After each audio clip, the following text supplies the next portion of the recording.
Laurent, est-ce bien toi en fait? Konnichiwa. Alors pour les gens qui éventuellement n'auraient pas l'image, ce qui est fâcheux, j'ai devant moi un homme avec une coupe de cheveux, avec une banane, des lunettes de soleil assez foncées, un masque, donc je ne vois pas très bien le visage, habillé avec un long manteau noir, comme ça des chaînes en or, un t-shirt blanc. Laurent, est-ce bien toi? C'est moi, c'est moi. Qu'est-ce qui se passe? Je reviens d'une année au lycée japonais, ça m'a changé. Je ne suis plus le même. Je vois ça, effectivement. Qu'est-ce qui va se passer aujourd'hui? Alors ce matin, on va quand même commencer par les news de la semaine, parce qu'il faut ce qu'il faut. Et après, on va parler justement d'un phénomène qui existe au Japon, qui nous surprend quand on le regarde de par notre prisme. C'est les furios, c'est ces espèces d'adolescents, ces lycéens japonais, en marge un petit peu, qui se bagarrent, qui dragouillent les filles. On va revenir là-dessus, puis à la fin, on va finir avec du beaucoup plus traditionnel, une technique de réparation des poteries anciennes avec de l'or. Donc si j'ai bien compris, t'es un furio là. Furios au taquet, Furios attitude, Okay, Furios vaudois. Tu me Nom fais de peur bleu. et en même temps tu me fascines, c'est parfait, je me réjouis que tu m'expliques. Alors Laurent, tu commences avec des idées manga et de l'actu. Ouais, et je commence avec un best-seller manga, La magie du rangement de Marie Kondo, alors qui ne va pas du tout avec mon look, mais voilà, il faut ce qu'il faut. Donc Marie Kondo, c'est la superstar japonaise du rangement, la fée du logis la plus people, qui vient justement prêcher sa bonne parole dans cette réédition de son bouquin best-seller. Auditeurs, parents désemparés devant le bordel dans les chambres de vos enfants, avec la magie du rangement, Marie Kondo vous propose une manière ludique et amusante de s'initier à l'art de mettre de l'ordre. Alors cette femme, objectivement, est une sainte. Alors plus qu'un simple guide, ce livre reste un manga avec une histoire assez simple. Chiaki, une jeune femme de 29 ans qui travaille dans un bureau avec des horaires impossibles, veut absolument draguer son très beau voisin. Problème, c'est un maniaque de l'ordre, alors que Chiaki, elle a enlevé le ménage de sa liste de choses à faire depuis bien trop longtemps, c'est le bordel chez elle. Pas d'autre solution, elle décide de faire appel à Marie Kondo et sa méthode dite de KonMari, qui vise à faire le tri au maximum dans ses affaires et ne garder que les affaires qui déclenchent de la joie. Youpi, j'ai une chaussette sale. Alors je la celle-là ne garde. déclenche pas tellement de la joie, ouais. À travers une dizaine de chapitres, Chiaki et le lecteur apprennent à jeter, à ranger par catégorie, découvrir les secrets du pliage vertical, trier ses livres, ordonner sa paperasse, ranger chaque chose à sa place, à travers des croquis et les bons conseils de la fée Kondo. Un ouvrage qui tire donc plus vers le développement personnel que sur une simple histoire de rangement, illustré par la talentueuse Yuko Uramoto. Il faut dire que c'est un excellent cadeau à faire à son entourage, voire à ses colocs. Voire à ses colocs. Alors, comme je l'ai dit, c'est un véritable success story, 8 millions de mangas vendus. Marie Kondo a même une émission où elle présente sa méthode sur Netflix. C'est incroyable. J'enchaîne avec non pas un manga, mais un manhwa, donc une bande dessinée chinoise éditée par Kana. Alors c'est quoi la différence? Alors je ferai une fois un papier vraiment pour rentrer en détail, mais en gros, il faut savoir que les Chinois ont plus été inspirés par les comics américains, donc il y a un trait un petit peu plus comics américain, mais c'est un style vraiment à part entière.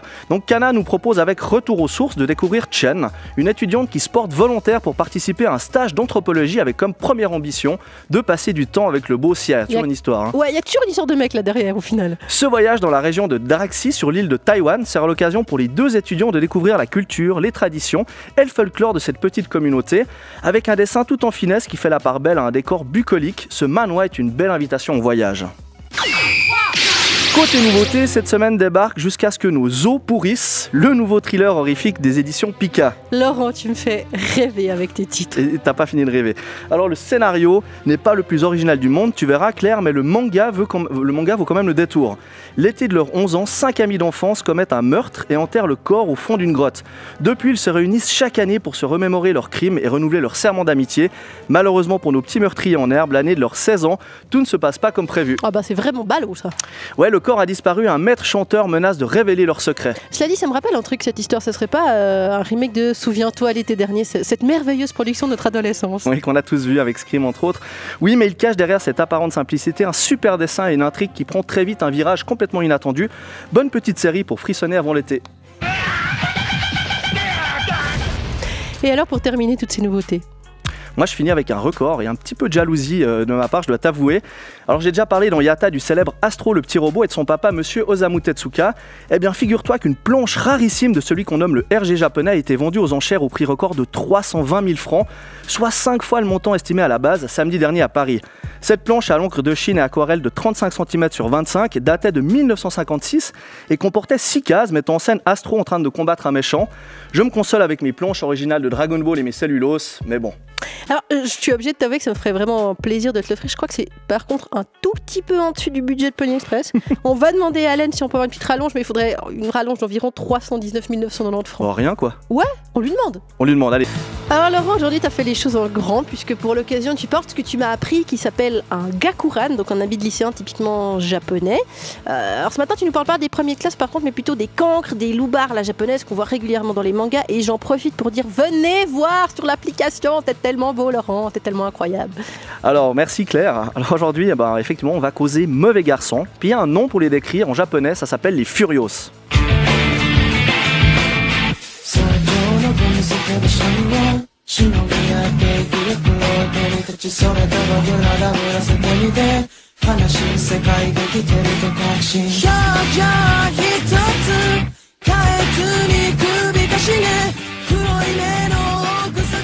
Alors t'as sûrement déjà vu en feuilletant un manga ou en regardant un animé, tu sais, ces personnages au look plutôt badass, pantalon trop large style baggy, veste ouverte, banane décolorée de préférence comme coupe de cheveux et un regard de gros dur. Ah oui, un regard de dur, c'est toujours important. C'est important derrière les lunettes surtout. Ces garçons ont le droit à un genre bien à eux dans la culture japonaise qui cartonne en plus. Ça s'appelle le Furio Shonen. Donc Shonen pour les mangas pour jeunes adolescents et Furio donc pour ce type d'adolescents. Donc en gros les Furios représentent la petite délinquance étudiante plutôt occupée à se battre les uns contre les autres et draguer les filles que de faire des grosses bêtises. Souvent en bande, parfois même en gang de bozozoku. Donc c'est des jeunes adultes à moto, ils s'affrontent pour faire de leur collège le numéro uno de la ville et choper la fille à la fin. Ouais, c'est important de choper la fille à la fin. Ouais, exactement. Bon, Claire, pour qu'un Furios soit réussi, il doit répondre à certains clichés obligatoires. Par exemple, c'est bien d'avoir un héros qui vient d'être muté dans sa nouvelle école. Il va chercher à devenir rapidement le plus fort du bahut et affronter les meilleurs élèves. Le cadre aussi est hyper important. Il faut un lycée bien violent, pas loin d'être le pire de tout le Japon où les profs sont complètement absents, donc place uniquement aux élèves. La rivalité avec ses adversaires qui se transforme en amitié après un bon combat et quelques dents cassées, c'est la base pour pouvoir s'allier ensuite pour aller taper des mecs encore plus forts et devenir le boss du lycée.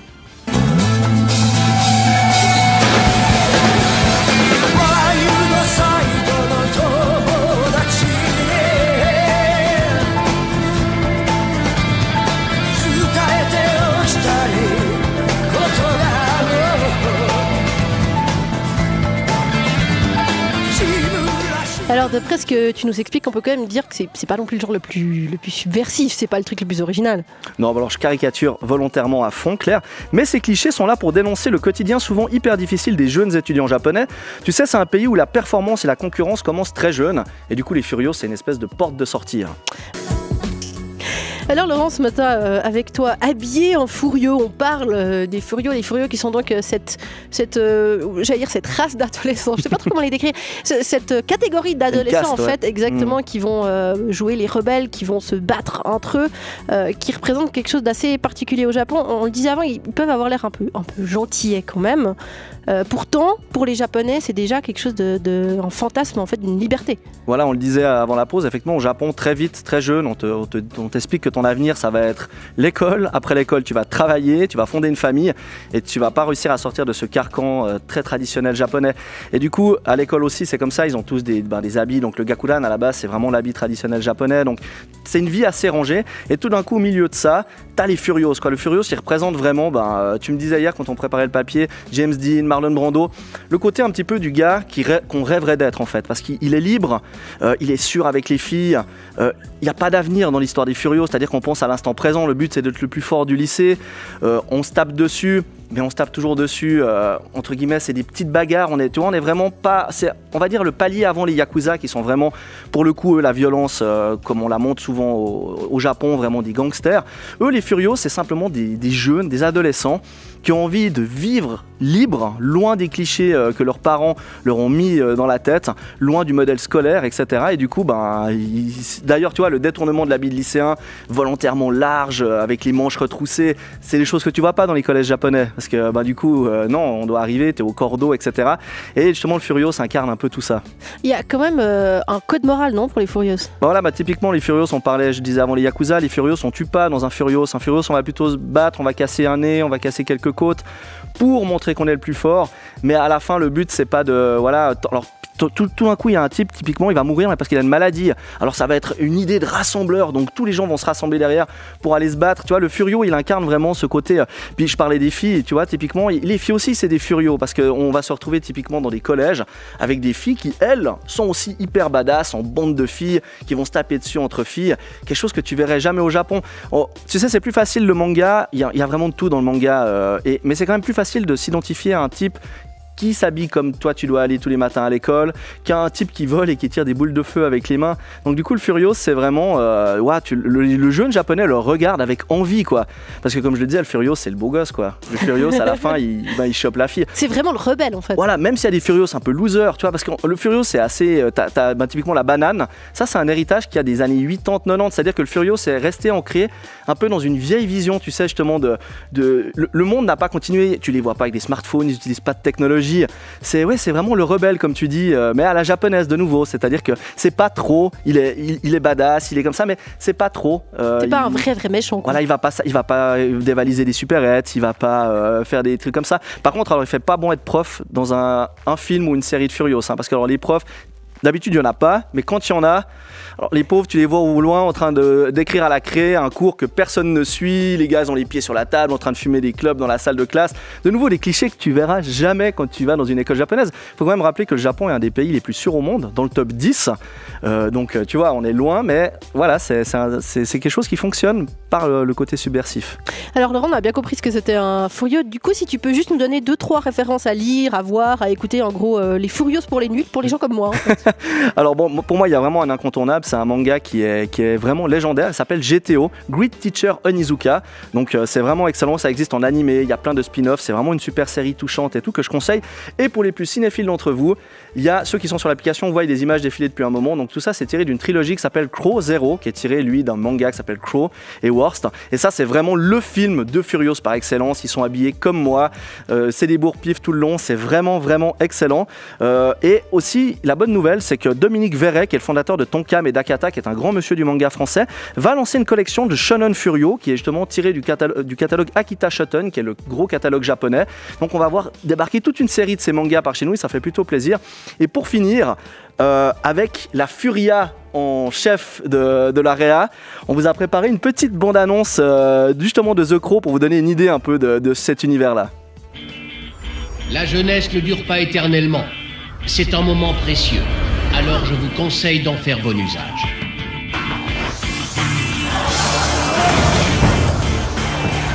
Le moment est venu de passer à l'action. Il paraît que tu veux nous rejoindre. Soyez derrière moi. Je démolirai tous ceux qui voudront nous doubler à Suzuran. Il faut savoir se salir les mains quand on fait la guerre. On a atterri dans un lycée de dingue. Alors Laurent, après les Furios, on revient à quelque chose de beaucoup plus traditionnel, avec un genre... Oh, il y a des genres, ça peut, hein. Ouais, il y a des genres. Enfin bref, je vais recommencer, ça te va? Bon.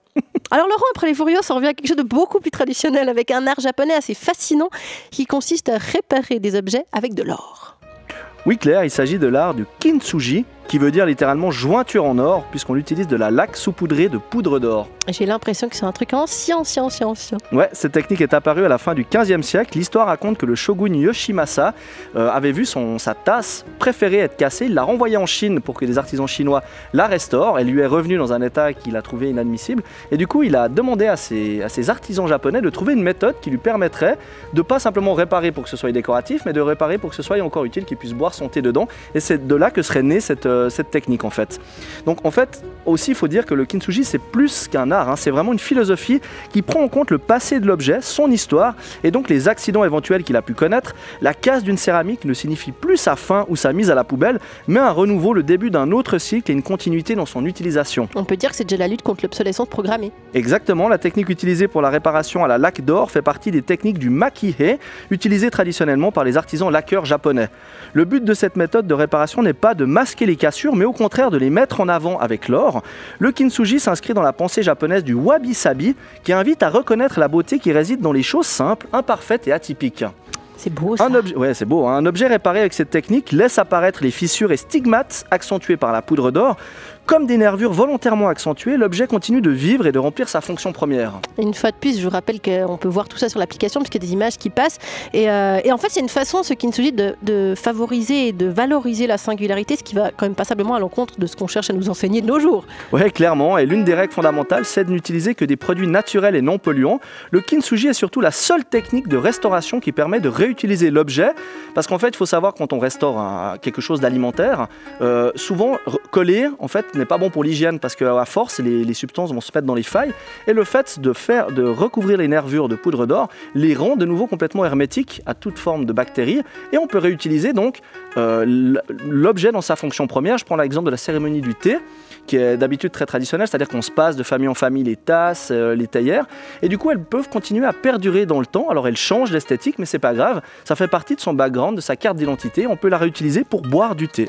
En même temps, l'or, ça coûte quand même une blinde. Est-ce que c'est la seule matière qu'on peut utiliser pour cette technique? Alors pas forcément, effectivement. Si tu as un portefeuille un peu moins garni, parce que tu m'as acheté la fameuse plaque d'Osamu Tezuka, donc on peut le faire sur d'autres modes. Lorsqu'on répare en utilisant de l'argent, la technique prend le nom de Gintsugi. Donc du coup, tu auras des nervures en argent plutôt que de les avoir en or.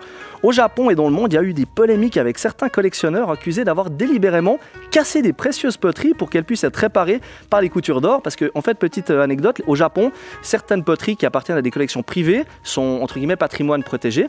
Et si elle est cassée, c'est des maîtres artisans en Kintsugi qui vont s'en occuper.